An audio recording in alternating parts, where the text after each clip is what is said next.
O que se requer para que as minhas entradas de dinheiro sejam sempre maior do que as despesas? O que se requer para que as minhas entradas de dinheiro sejam sempre maior do que as despesas? O que se requer para que as minhas entradas de dinheiro sejam sempre maior que as despesas? O que se requer para que as minhas entradas de dinheiro sejam sempre maior que as despesas? O que se requer para que as minhas entradas de dinheiro sejam sempre maior do que as despesas?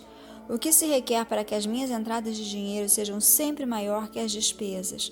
O que se requer para que as minhas entradas de dinheiro sejam sempre maior que as despesas?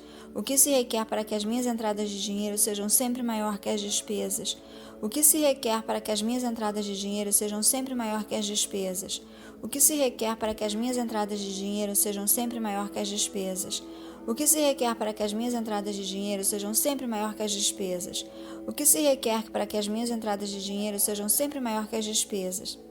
O que se requer para que as minhas entradas de dinheiro sejam sempre maior que as despesas? O que se requer para que as minhas entradas de dinheiro sejam sempre maior que as despesas? O que se requer para que as minhas entradas de dinheiro sejam sempre maior que as despesas?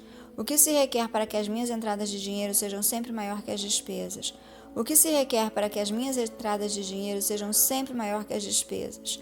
O que se requer para que as minhas entradas de dinheiro sejam sempre maior que as despesas? O que se requer para que as minhas entradas de dinheiro sejam sempre maior que as despesas? O que se requer para que as minhas entradas de dinheiro sejam sempre maior que as despesas? O que se requer para que as minhas entradas de dinheiro sejam sempre maior que as despesas? O que se requer para que as minhas entradas de dinheiro sejam sempre maior que as despesas? O que se requer para que as minhas entradas de dinheiro sejam sempre maior que as despesas? O que se requer para que as minhas entradas de dinheiro sejam sempre maior que as despesas? O que se requer para que as minhas entradas de dinheiro sejam sempre maior que as despesas? O que se requer para que as minhas entradas de dinheiro sejam sempre maior que as despesas? O que se requer para que as minhas entradas de dinheiro sejam sempre maior que as despesas? O que se requer para que as minhas entradas de dinheiro sejam sempre maior que as despesas? O que se requer para que as minhas entradas de dinheiro sejam sempre maior que as despesas?